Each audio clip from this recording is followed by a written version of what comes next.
Abramovich, devilishly handsome. Talking about you. I heard devilishly handsome, and I thought, well, you can't be talking about me here. Switzerland with a great entrance. I'm loving that. Great little tunnel as they come on. I don't know if we'll get the footage of it, but awesome. Yeah, you can see it now on the screen. How good's that? Fantastic, isn't it? That's great support as they come on. So this men's 45 round robin, Switzerland against Portugal. This is Portugal we've seen before on this field in the green strip. I'll get that right this time. I quite like that kit. That's interesting. So, you know what? Always nice when of the Switzerland kit as well.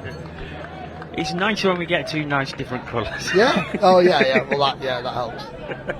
I'll tell you what. We'll be able to tell these apart quite easily. I've just witnessed an absolute belting game. Well, I don't know, a belting performance. Men's Opens England on field 2. They had France, top of the table clash. France beat them on day 1, 7-5. England was so clinical in attack. If you get a chance to watch that back on field 2, give it a watch, because England's line attack transition was just awesome to watch.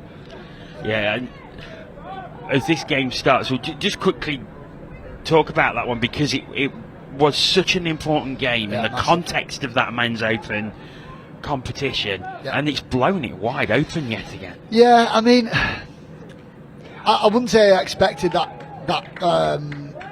margin of victory. I expected England to win, and I thought they would come out and be a little bit ruthless.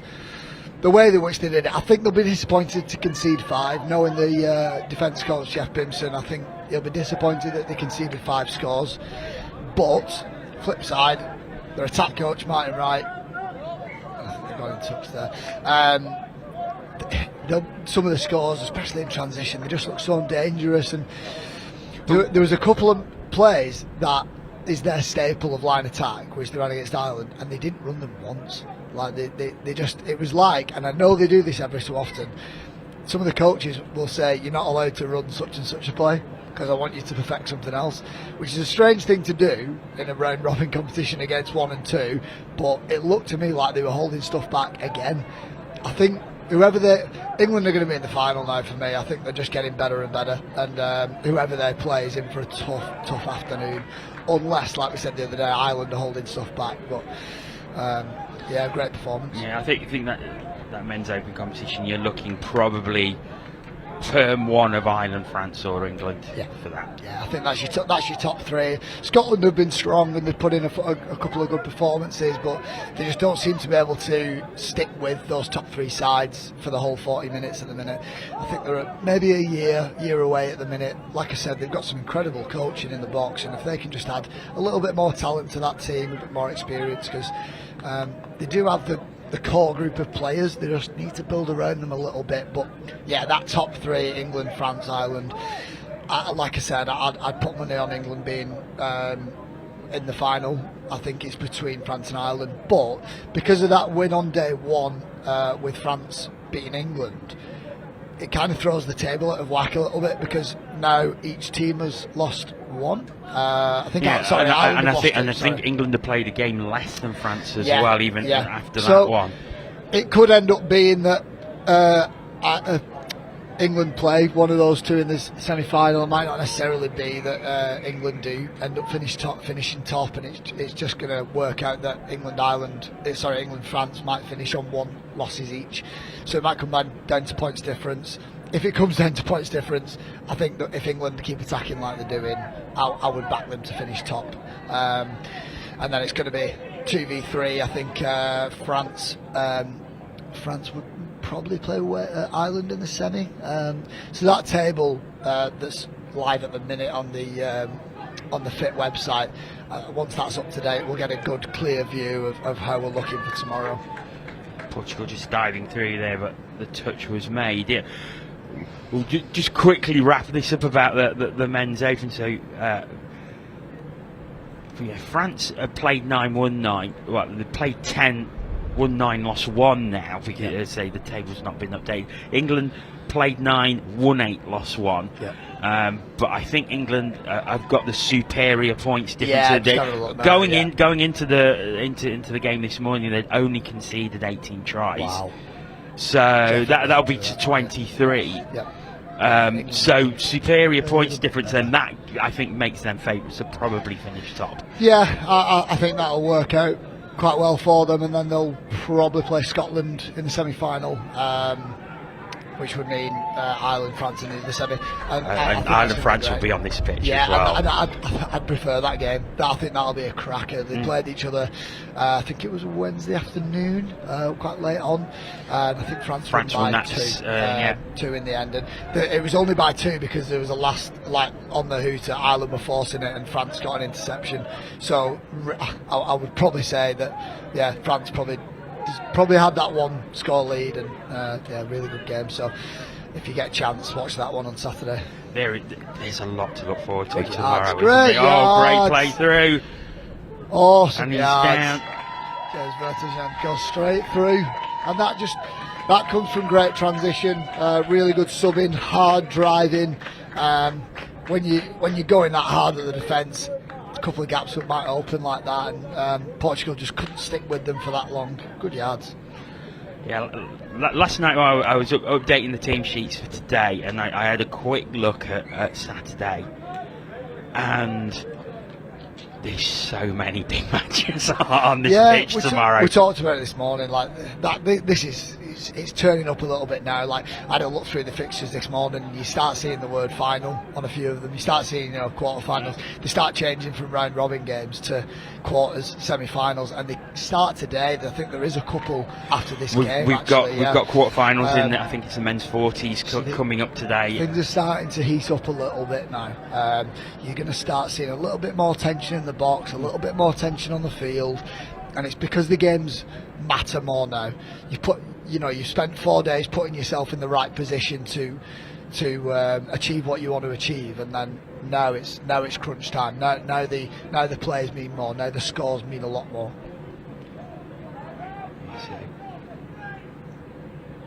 I'll tell you what, water tastes good after 4 days of talking. I don't know how you're doing this. A man of high calibre. I'm not repeating what I said this morning.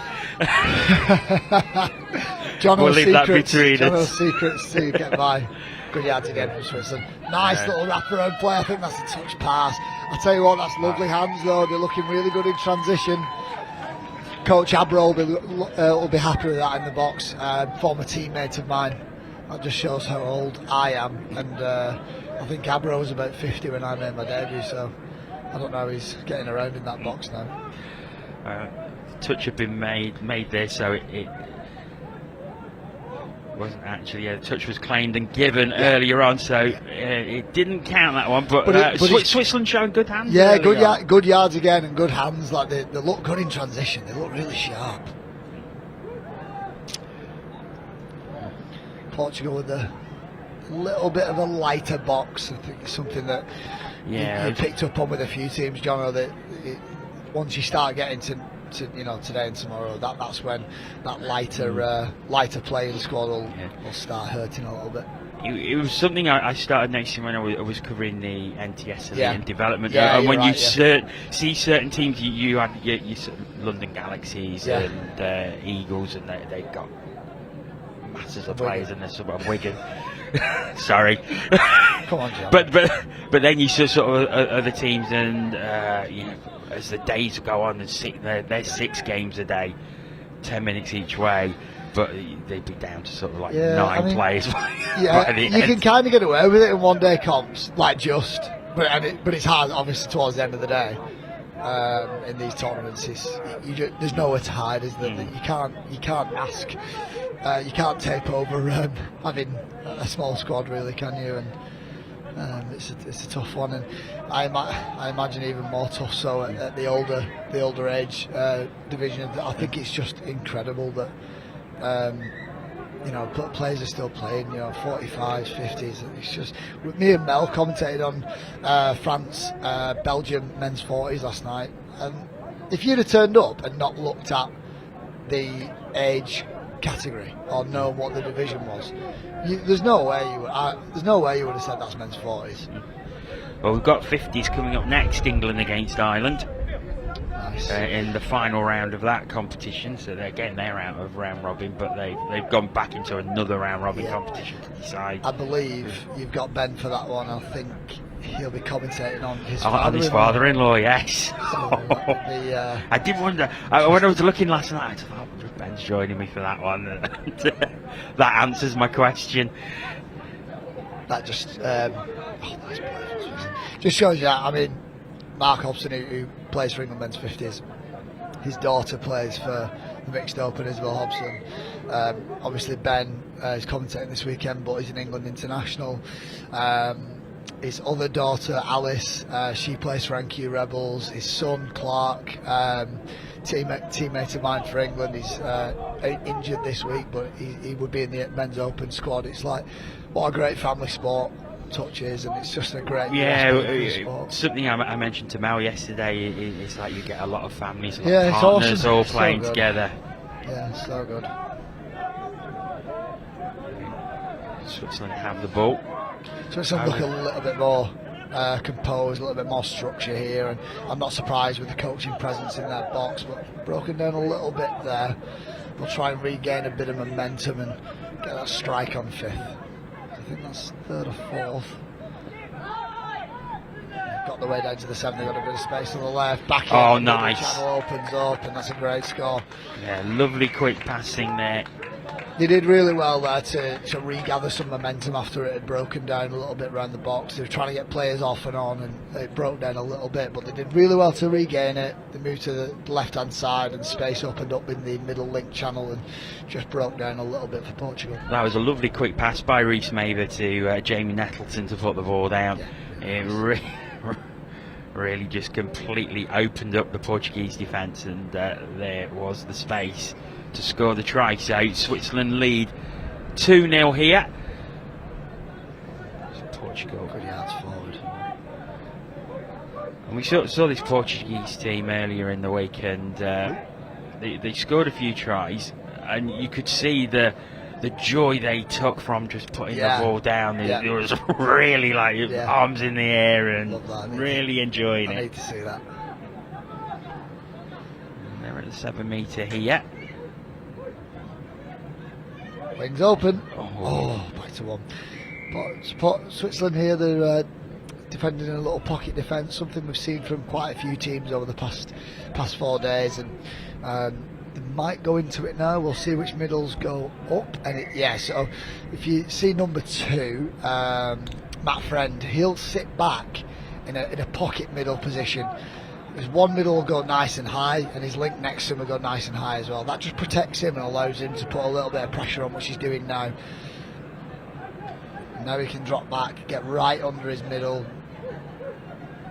Good little switch, but Switzerland have got that covered, and they look really, really structured, really organised in defence to Switzerland.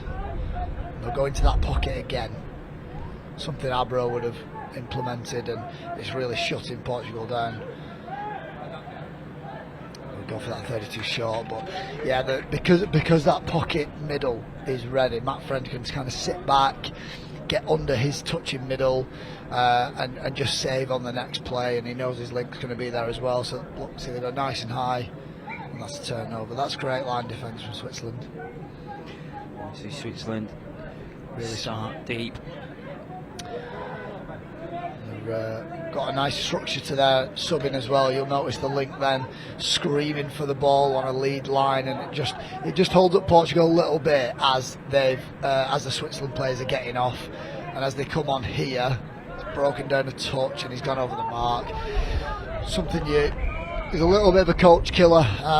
Just get it down, and you'll hear that quite a bit. Just get that ball down. Your strike players are coming on. They're coming into half. They want to pick up on fifth. Get that ball down for them.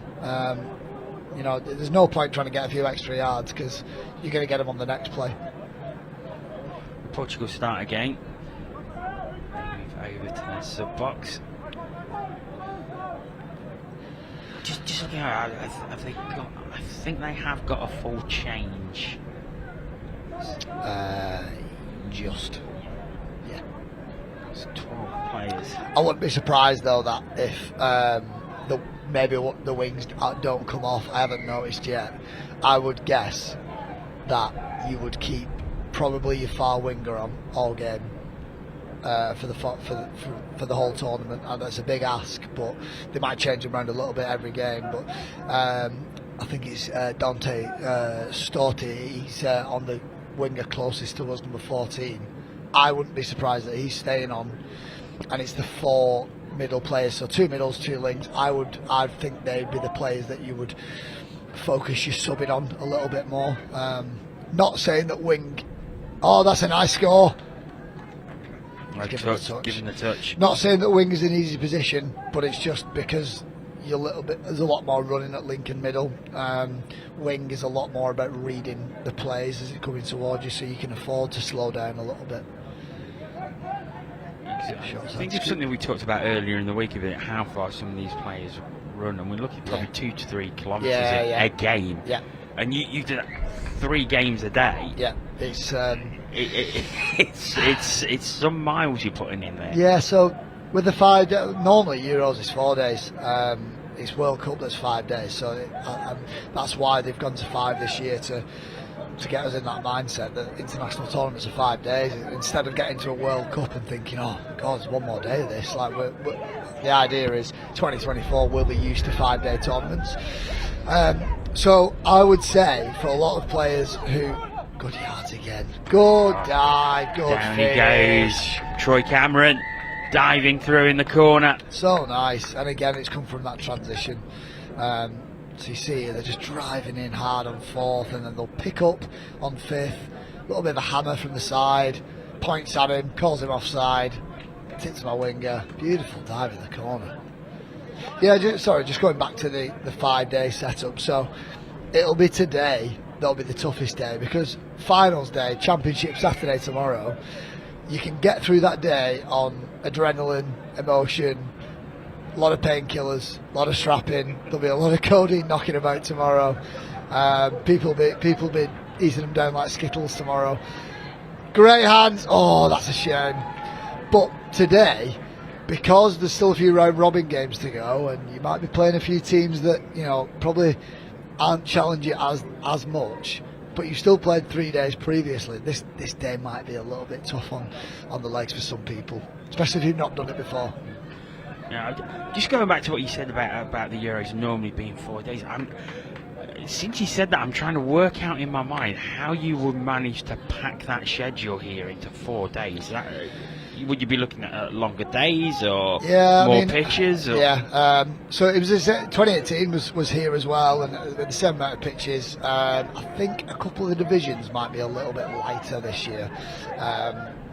But yeah, then I can't remember off the top of my head. I feel like we might have had a day where we played at least 3 or 4 in a day, and they were tough days, and it's just about managing yourself.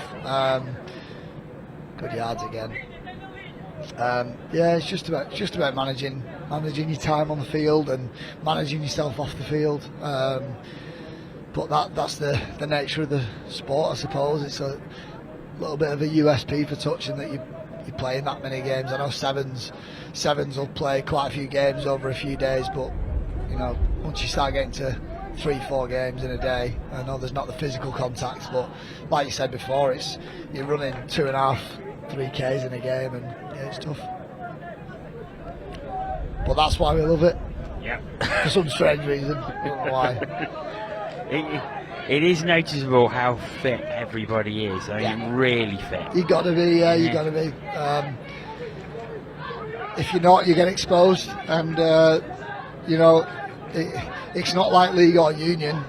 There's nowhere to hide when you're on the field, and if you're not up to the mark fitness wise, you'll get found out. Switzerland attacking again as they're at the 7 metre. Just told to get back a little bit eager there. Into the final 2 minutes of this first half. It's Switzerland looking comfortable at 3-0, but Portugal have had their chances. I mean, I think if Switzerland, that's a nice, good feet on the short, and I was just thinking, Switzerland would have liked to have been 4 or 5 up with the amount of ball they've had and how good they've looked. So I think they'll be happy to get over there. Portugal 3-0 at half time, they would have felt like they were still in this. 4 pushes the ball out a little bit for them. They've not looked bad on line attack. I think they've just got to slow things down a touch. So Switzerland 4-0 ahead. Good yards forward. If you want to get down to the 7 as quickly as possible, they're there now, so they can start running their plays. And again, it's just a little bit frantic. Slow it down. You'd like to see number 10, this link, come a little bit wider, a little bit too far in field, but they're going to go for a short side scoop into the middle. It was the right idea. It was nice, quick passes, but no one seemed to come up on his right hand side, which I think is what he needed. Yeah. Just he's offside. He can run at him, and I think that was good defence. Switzerland just got onside as the touch was made, I think. Yeah, there's a consultation between the officials. That's the turnover. That's a shame that I think if they watch this back, they'll have a look at running those 32 shorts or the plays that they're running. Ideally, they need to be on the middle for them to be a little bit more effective. They actually went on the link on that 32 short, and it just means when the short player comes in, he's kind of running into opposition players. Switzerland have looked sharp here. 4-0. So 4-0 at half time. Switzerland lead over Portugal. So 20 minutes remaining in this one. Let's have a look a bit more in depth at this men's 45 competition. So England top 7 out of 7, then Wales and Scotland, France, Switzerland and Portugal. Switzerland with the 1 win so far, Portugal yet to win. But if you look at their try count, they're actually 21, same as Switzerland. Just conceded that a few more. That's what it seems to be. I'm surprised Switzerland have only got the 1 win, because the way they drive is really really sharp, and it's like it's putting them under pressure. Like see that they played England yesterday, and only 9-3. It's a bit of a gap. They'll be thinking they could pull that little wins like that back. Obviously, they only lost to France by 1. And that was the opening game. Yeah. So you'd like to think that as the tournament progresses, they'll start improving a little bit. I think that'll be interesting to see them. They've got 3 games today, by the looks of it. And one of them being against Scotland as well. And again, they only lost to them by, I think it was by 1 again. I think interesting one for Switzerland. So I think I just saw it then. I was looking at something else, sorry. So you'd like to think, especially with Abro in the box, he's a smart coach. He's been around touch for a long time, and touch, like we keep saying, it's about learning. It's about improving as you go out throughout the tournament, improving at a quicker rate than your opponent. So Portugal, they've had a couple of close results themselves. A 5-3 defeat to Scotland yesterday, and a 4-3 defeat to France yesterday as well. So a couple of close games for them. That's some strange results knocking about there. It seems to be a little bit all over the place. Like it's really strange. It seems like anybody can sort of take anybody on, any given day. So really strange. Like it'd be interesting to see how this tournament, how this division unfolds, because there's some strange results knocking about. It looks like England will be comfortably going into the semi-finals, and then it's quite close between Wales, Scotland and France for those 2nd, 3rd and 4th places to see where they finish in the semi-final shake-up. So that's their results today are going to be really important. At the minute it looks like Wales will be playing Scotland and England will be playing France in those semi-finals, but with how those scores look over the past 3 days, anybody could be 2, 3 and 4 at the minute. It's a shame Switzerland just didn't pick off France in one of the games at some point. Yeah, because that would have thrown things off. Yeah, and, I think they'll be disappointed that they've not been able to do that yet. Yeah, Switzerland with Wales and Scotland, France. They're playing Wales right now. Yeah. They have Scotland, and then they finish against England. So Switzerland played Portugal. Sorry, Switzerland played Wales. Yeah, 8-1. Some strange results there. They're just so all over the place. So coming back to this game in particular, Switzerland look very comfortable in that half, I think it has to be said. 4-0 ahead. And what do you think Portugal's goals are going to be in this second half? Portugal are looking to get a few scores back. I think they've not been that far off, to be honest. I think they just need to be a little bit cooler in their setup and sort of think about what they're running, rather than just seems to be a little bit frantic on line attack at the minute. The subbing and transitions getting better as the game goes on, but the thing that's giving Switzerland the edge at the minute is their composure on line attack and how sharp they look subbing. They just managed to get a roll on really quickly and generate momentum from nearly nothing. So yes, I think Switzerland do deserve that lead at the minute. Yeah, they do, and they are starting off the second half. So penalty already. So you start with 6 again, but they're much further into the Portuguese half. Calling forward from the box, he's right. You've got to get down to the 7 as quickly as possible. You only get 6 shots in your opponent's line, and you've gone for 1 quite early. It's a little bit 32 short, a little bit too far out on that one, so they'll work their way back to the other side, and their strike players will look to cause some damage. Walking the way back a little bit too far here for me. Wasted a touch there. And they'll go back into that 32 short again. He'll look to his left-hand side, left-hand pill. Looks for that link hole, and he's not happy with that one. Yeah, it was Tim Murphy coming off his right hand. I think he didn't. He realised as soon as he threw it. I think he knew. Dipping away. It was. I mean, Stuart Lewis was coming on a really nice hole from Link. I think it might have been the right option. He did look to hit that link hole, and it just wasn't able to execute it. But that was a good example. I think they did waste a couple of touches, but it's a good example of Switzerland's composure on line attack, and it seems to be the difference between the two. Yards from Portugal, but that's last touch and a turnover. Yeah, so turned over. Switzerland have it again, starting very, very deep. Yeah. But they've been he recovered well. Good yards again from Switzerland. Abrel's giving him a talking to, I'm not sure what for. He was shaking his head as he came off. I wonder if he felt that the pass was probably a little bit too hard as Switzerland go through now. James Vertonghen. I've seen that a few times now where they just turn it up a notch on transition. Look at this. Yeah. That's just hard driving, and Portugal were offside there. That's why the referee allowed play through. The touch was made. You'll see it on the screen. But because Switzerland were driving so hard, you can't get back on side, and that's something you'll see if like league or union players turn up to play touch for the first time, and they play against even like half decent touch players.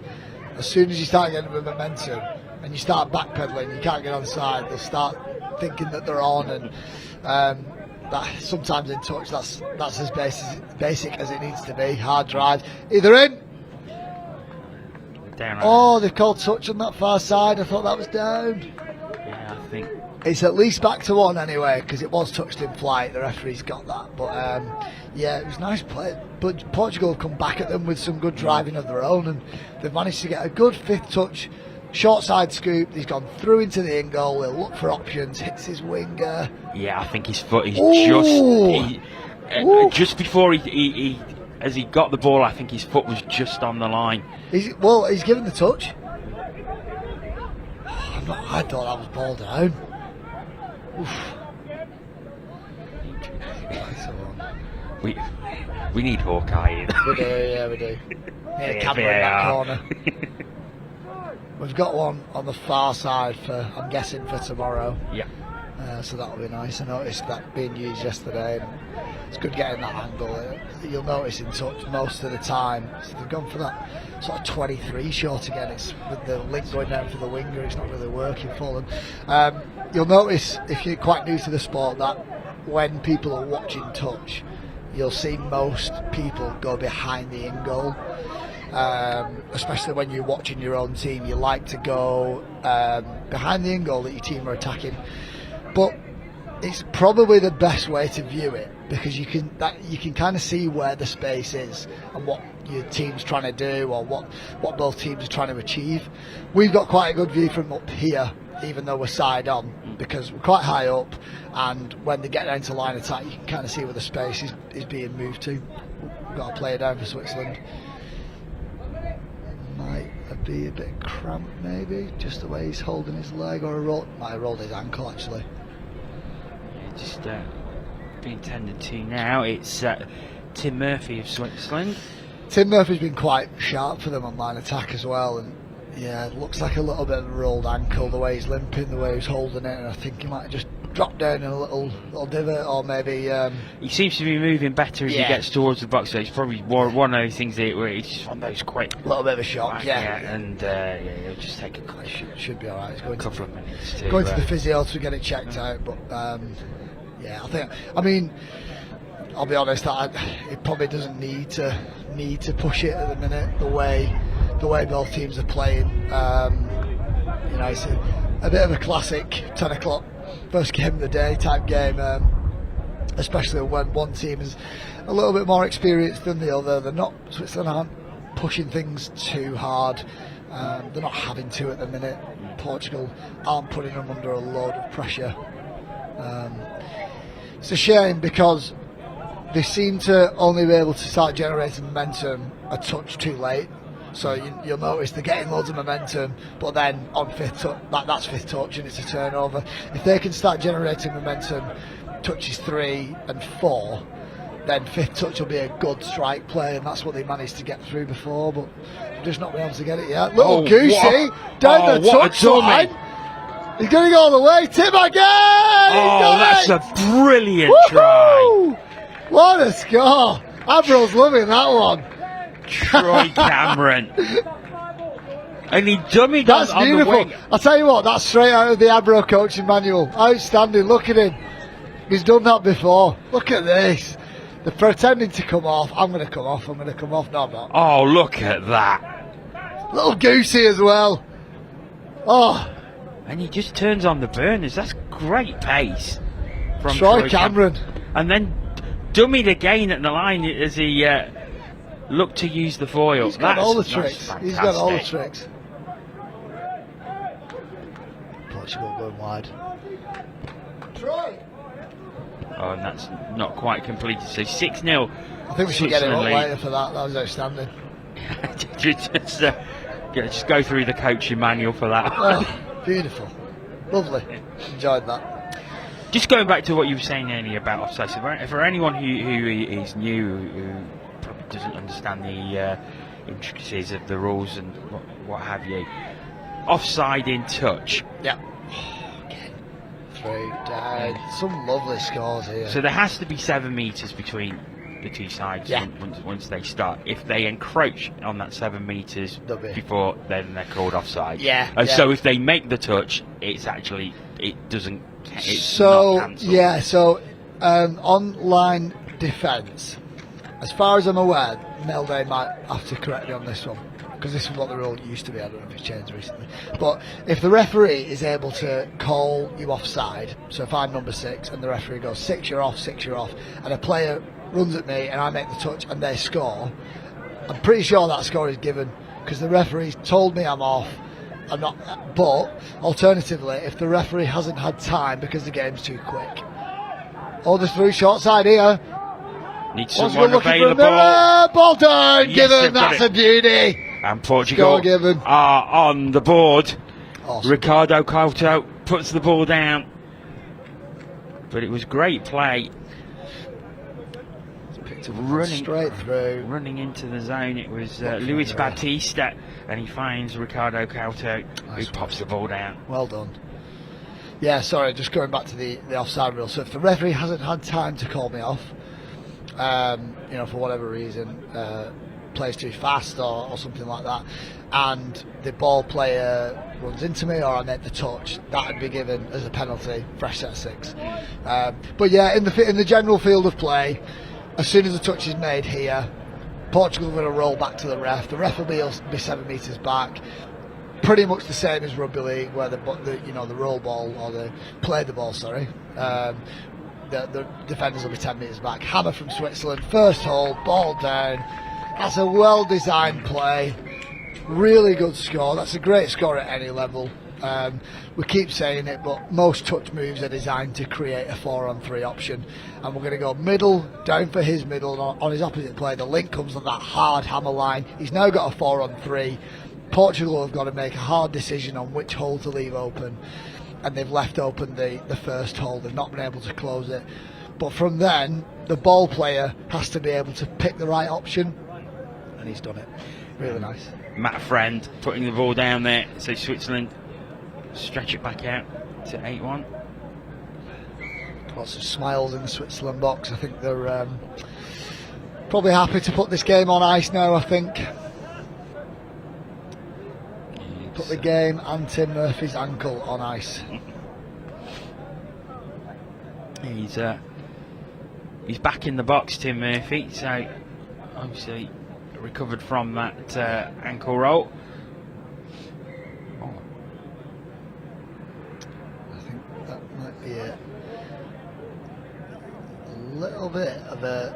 I think the referee's saying that the Portugal player might have lent him with his shoulder a little bit too much as he was initiating the touch, so the ball's turned over. Switzerland will work their way back to the ball.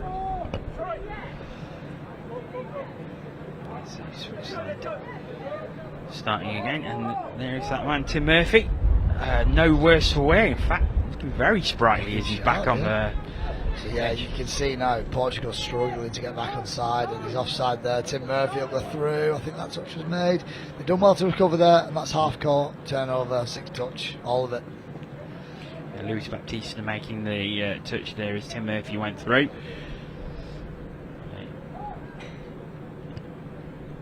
So Portugal start again. See the two teams warming up for the next game. You can see Ireland on the camera now. They seem to be doing some sort of shadow boxing, and I'm not sure what is going on. The camera's just gone off them now, but they're still going. I really hope they're still going when we go back, because that is incredible. They're like warming up for a swim meet. They're going to start the hokey cokey in a minute, aren't they? What is going on? That's unbelievable. I mean, if they win the next game, then tell me to shut up. But that is amazing. Maybe that's what you need. Maybe the types of warmth you need when you hit men's 50s. Maybe when I get there, I'll start having to stretch my fingers and my toes and my eyebrows. Yeah, it's an interesting warm-up routine over there. It seems to be back into some normal stuff now, like there's actually a bit of mobility, but yeah, for a minute I don't know what was happening. And yeah, so both teams warming up. So we've got that coming up next. England against Ireland here on the streaming pitch. That'll be in the men's 50s competition. They're in their final round, so they're playing another round robin. They will be the opening games of that round robin. Good hands for Portugal. I think that might be over the mark though.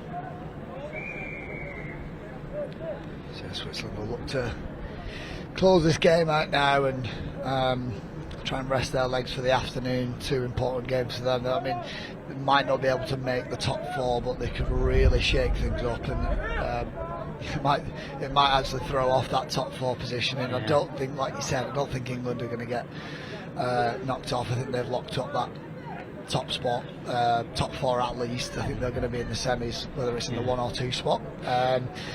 But it's one of those things. If Switzerland aren't going to make the semis, they could be the kingmakers, couldn't they? yeah, that's the one. And I keep going on about it, but they've got an experienced coach in their box who might be able to change up a few things, and we've seen a few plays already that, like I said, good scores in any grade. That hammer play was a really nice one, and obviously that length of the field, little goosey was a nice one. Good ball.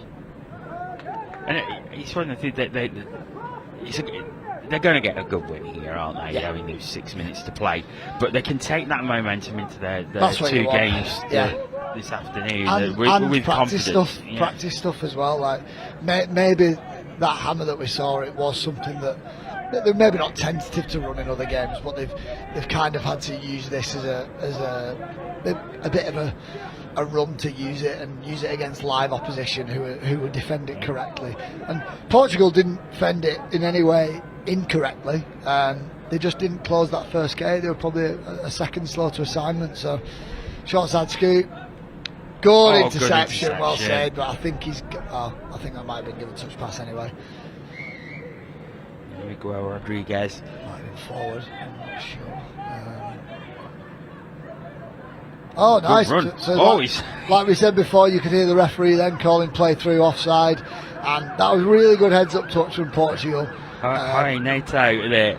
And the thing is, he was like, as the touch was made, you see him throw his head back. I think he thought, I'm through it. Yeah, I'm gone. That must be play through again. Oh. You can see him looking like, where are you?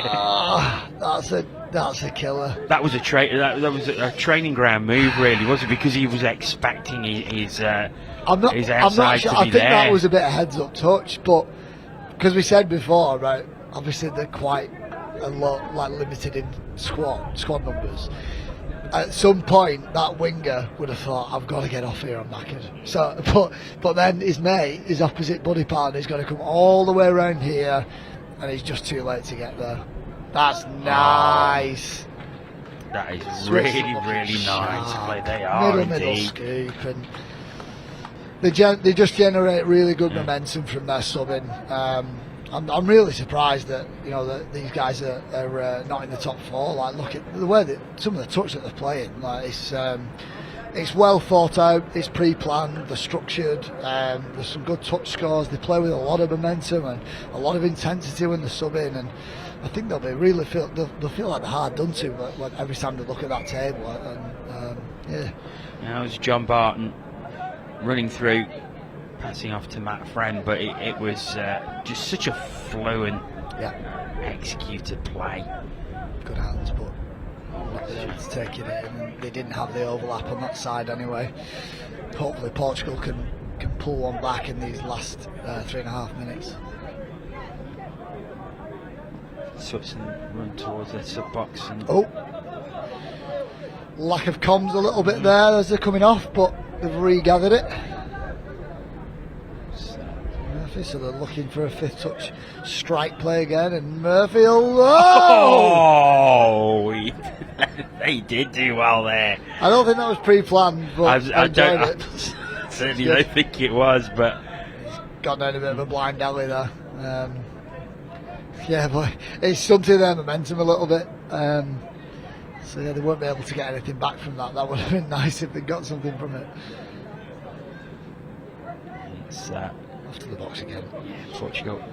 So you just want now, rather than getting momentum on fifth touch, if they can start generating some momentum here, and as they come on for fourth and fifth, then they might get something from it.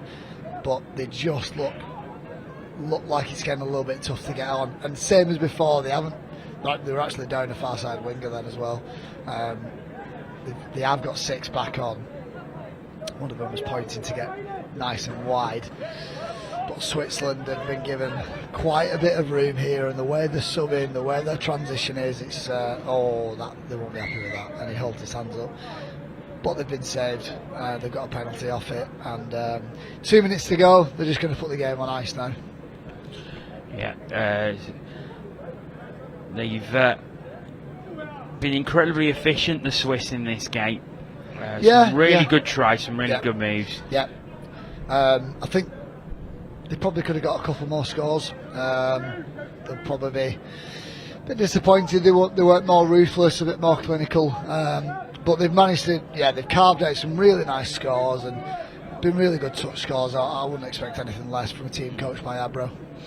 Is it the case though that maybe they probably just held something back? Maybe knowing they've got those other 2 games, which perhaps they may need to go a little bit harder if they've got ambitions of trying to make that semi-shake-up. Oh, that's a nice pill. And it's the hammer play that we saw before. This time it's coming from the left. So if the score is given, so if he comes off this hammer play, left-hand side, hits that harsh line. He's got a bit of a 4-on-3 here. Your link hole's open. That's your link hole. Down. Great hole hitting from James Vertejean, and it's a great ball as well. Great ball by Sam Woodhouse. First pill of the day. First of many, hopefully.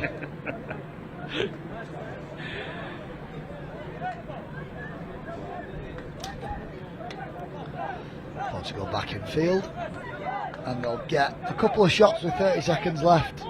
Let's hope they can get something from it. 2-on-1. Oh!